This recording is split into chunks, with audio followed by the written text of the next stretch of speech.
Hello everyone, how are you? Okay, I want to address a specific problem tonight, and I'm surprised nobody's really spoken about this before. And it's a meme that, everybody understands it, everybody knows what I mean by this person, because it is a person, but nobody admits to being that person. And that's basically, it's the kid in the guitar shop.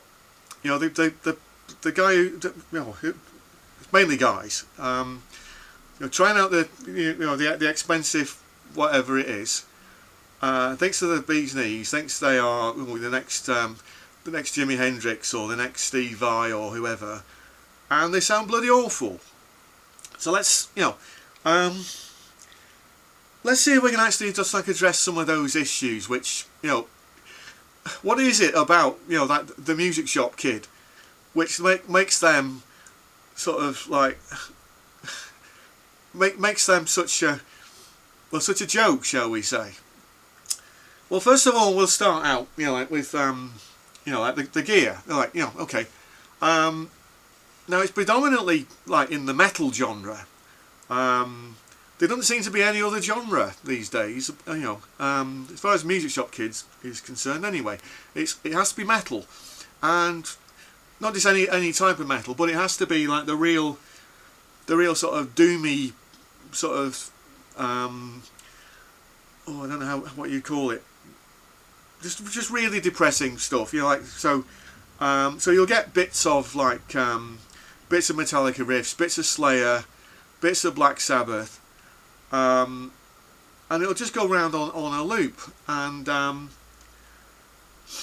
okay, so that's one thing. So there seems to be so there seems to be a lack of originality there, for one thing. So,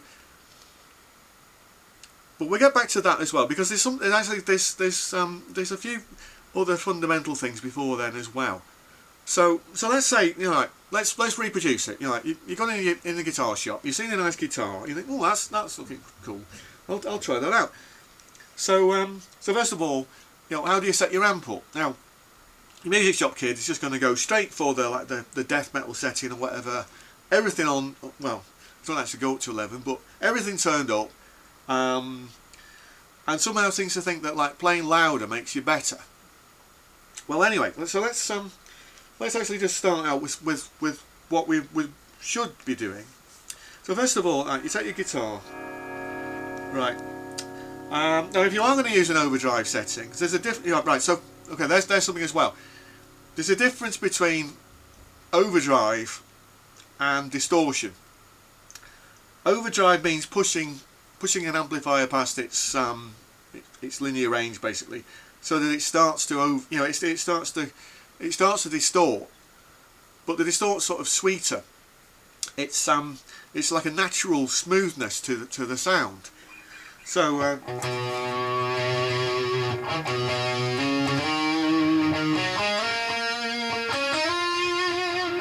yeah, but it might take you a while to actually find that. So whereas with distortion, it's just everything is like square wave clipping. So you might use this, or maybe you might use some sort of tube screamer or something, but you don't use it like a boost pedal. You use it so it gets you more gain, more compression, and it sounds a mess. There's all that. It's the amp starts squealing, and not in a good way either. So that's that side of things. Okay, so how do we address that? So first of all, think about dialing it. Use the volume pot to clean the guitar up. So we're just on the edge of breakup. Right. So the next thing we want to do: are we in tune? Music shop kid. You might get the clip-on tuner, and we'll rely on that. But that's not necessarily going to be good enough, because on a hot day or even on a cold day, the tuning might slip. If it's a new guitar, the strings will need stretching, etc. May not even bother with that. So basically, are we in tune? Right. So we start with some standard tuning.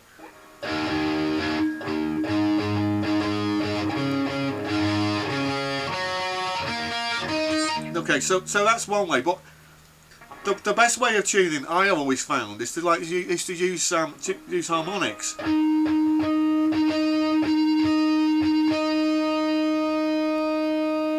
Yeah, so just slightly out.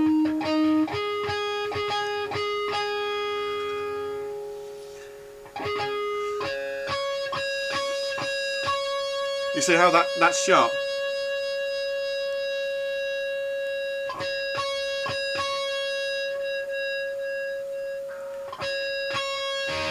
Right.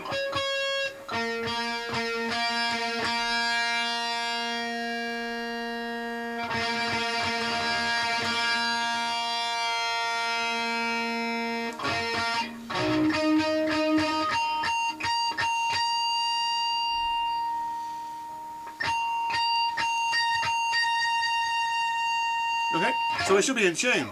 So if I play like a D.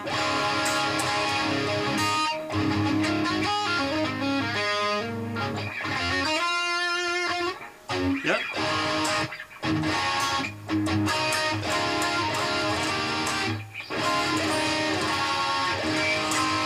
Right, okay, so I'm playing like suspensions there. Music Job Kit won't do that. Also think about like finger pressure as well. How much pressure are you putting on when you play the note? Are you using a pick? What type of pick are you using? Now I'm favouring these days, but then again it's taken me years to actually come round to using these little short stubby picks, because you know you actually, it's very minimal like attack. It's like the closest thing I can get to like using a sixpence without actually using like a metal pick. But anyway, but that gives me, I think that they give me an advantage. I'll occasionally use my fingers as well.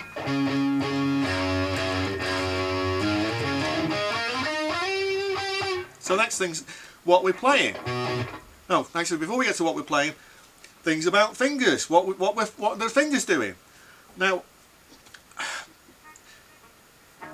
right. I mean, I used to teach guitar years ago. And there's something I used to do with actual, you know, like with sort of, yeah, I used to teach like sort of children around sort of age 13, 14. So what if you actually think about like your hand doing like a glove puppet, and then so that automatically gives you like, you know, gives you that posture. If you then like grip the neck like this, yeah, and then think about like, what are my fingers doing here, right? Also look at where my wrist is as well. I'm not doing that, so it's not cutting off the flow, yeah. I'm doing that, so it's nice and comfortable, yeah. My thumb is here. Now occasionally it will come up to the top, yeah. So I'm not completely fussed about that, but it's more of the fact of like here, it gives you the opportunity to spread your fingers. So we can use it, well, using this one as well, but you know.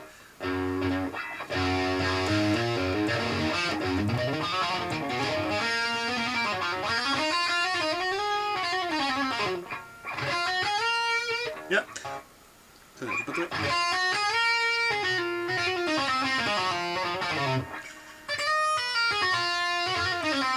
Okay.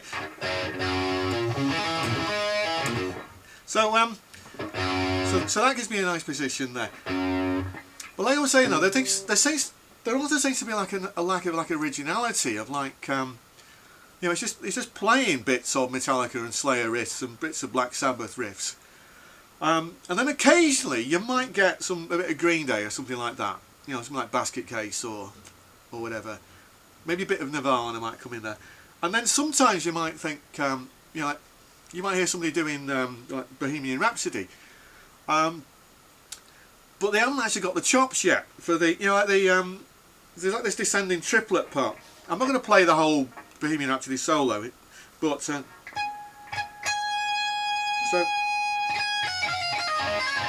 it should go like that.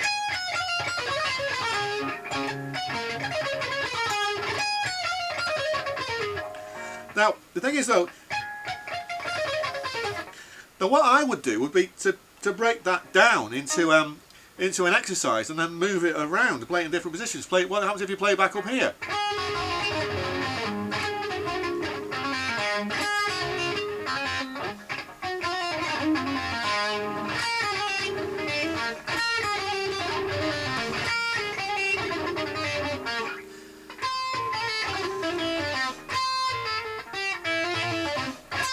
Yeah, you see what I mean? So obviously, I don't have as much confidence playing it down here as up here. It's easier to play it here. But if I'm playing things like that here, and I actually know how that pattern should go.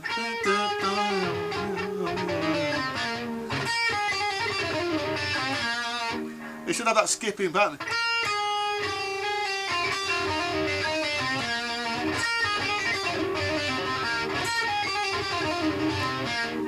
You know, because, and also what Brian's doing with that is as well, especially when he plays like soloed live, he's playing like loose with the time, but he has still got an awareness of the time. So that's another thing to be thinking about as well. How good is your timekeeping?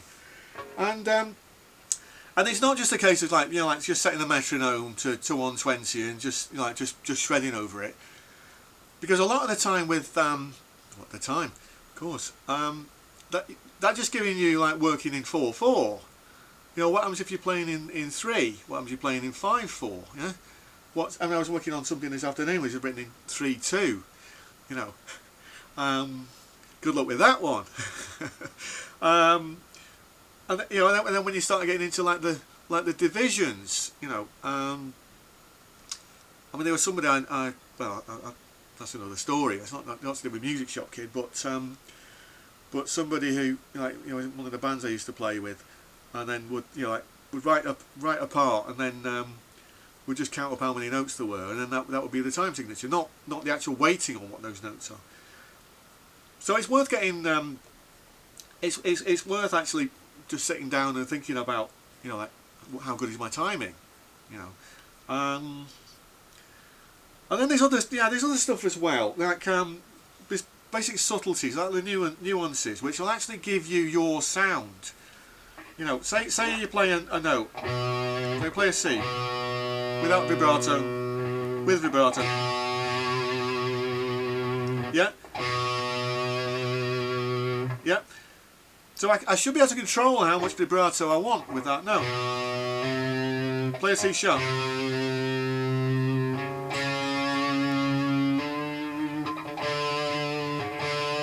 Yep. Now the other thing as well is like the weighting on each of those notes. If you got your hand right, you should be able to provide like even weighting on each of the notes that you play.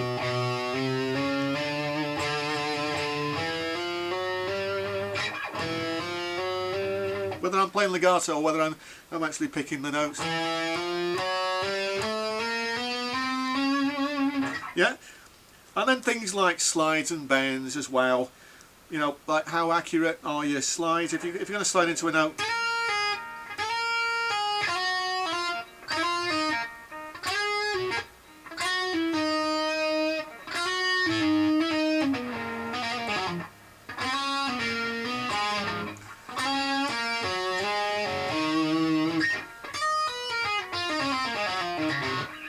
Yeah. Bends is different because like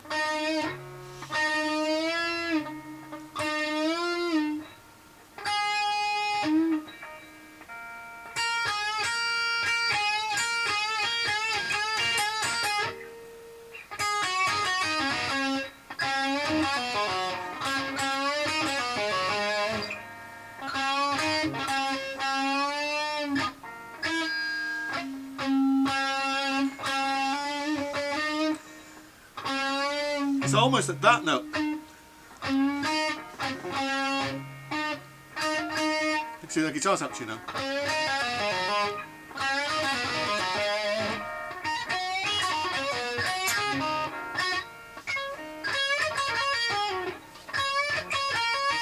Yeah, I mean that's when I was learning about bends as well. I mean like that Brighton Rock. There's a little guitar fill in there. Yeah, that bit.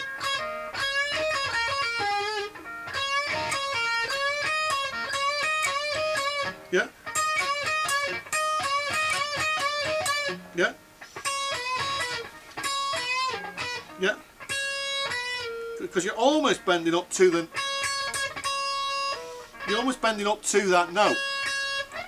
If this guitar was set differently, I'd be able to do it, actually bend to that note. But so that's something else you might want to think of as well, is like the gauge of the strings. You know, like now a lot of the time if you're trying stuff out in the shop, by standard they'll probably will have just put a set of 10s on it. Depends what it is, of course. You know, so you might not be able to do the bends as easily on a guitar which has got heavier strings on it than one that's got really light strings. Okay, I think that's all I really want to say. It's just, you know, whoever you are, you know, Mr. Guitar shop kid. I mean, like the guitar shops are closing now, as you know, PMT, GAC, you know, etc. You don't want to be a contributing factor to that. You know, one reason why people aren't buying guitars anymore is because of like the kid in the guitar shop. You don't want to be that guy, you know. I mean, and then there's other things as well. You know, like quite often, you know, like the guitar kid will have his girlfriend with him, and you know, she'll be on her phone, or like she'll have that. Can we go home now? Can we go home now?